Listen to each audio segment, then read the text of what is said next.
మేము అనుకున్నాం ప్లేస్ లేదు కదా, అడ్జస్ట్ అవ్వాలంటే మాకు ఇబ్బంది అవుతుందని అనుకున్నాము.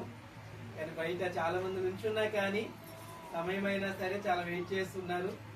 డ్యూటీకి వెళ్ళేవారు కూడా కొంచెం మా కోసమే డ్యూటీని కొంచెం లేట్గా వస్తామని చెప్పి కూడా కొంతమంది ఆగిన వాళ్ళు కూడా ఉన్నారు. సో వారిని బట్టి ప్రత్యేక వందనాలు. లేట్ అయింది, అందుకనే 10 సంవత్సరాలు సుదీర్ఘంగా కాకుండా 2 మాటల్లో చెప్పేస్తాను మా మేడం గురించి. సో మ్యారేజ్ అయ్యి 10 సంవత్సరాలు అయితే 10 ఇయర్స్ కంప్లీట్ అయ్యి ఇప్పుడు 11th ఇయర్లోనికి వెళ్తున్నాం. స్టిల్ న్యూ కపుల్ లాగానే ఉంటాము. సో ఇది ఫస్ట్ యానివర్సరీ అన్నా సరే నమ్ముతాం అన్నట్టు.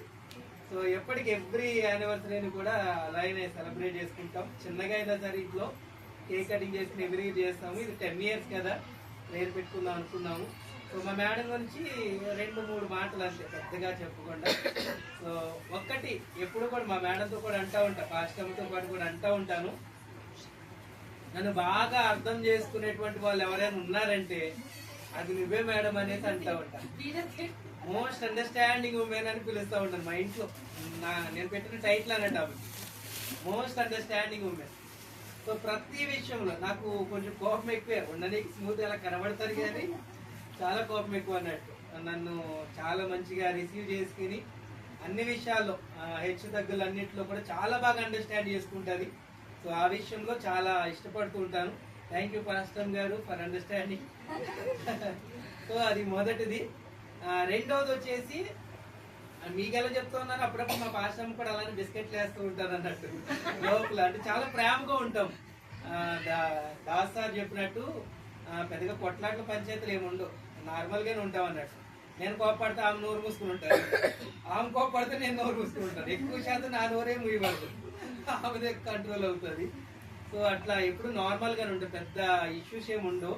సో అందులో రెండోది మేడం గురించి చెప్పేది ఏంటంటే, మా అమ్మని చిన్నప్పటి నుంచి పెద్ద చూసింది లేదన్నట్టు. ఆల్మోస్ట్ ఒక 2 ఇయర్స్ చూస్తుంటాను అంతే.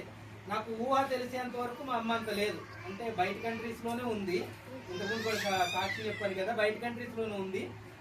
నాకు ఎప్పటి వరకు అంటే ఇంటర్ ఆ టైం వరకు కూడా మా అమ్మ గురించి పెద్ద అవగాహన లేదన్నట్టు.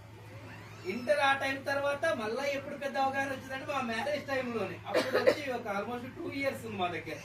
అప్పుడు అవగాహన అంటే అమ్మతో నా పరిచయం అంటే నాకు తెలిసి ఒక 10 సంవత్సరాల పరిచయం ఉంటే ఎలా ఉంటుంది అంత పరిచయం అన్నట్టు. అంత పెద్ద బాండ్ రిలేషన్ లేదు నాకు. కంప్లీట్ అంతా కూడా మా నాన్ననే, అమ్మ నాన్న అన్న చెల్లి అక్క అంతా మా నాన్నే.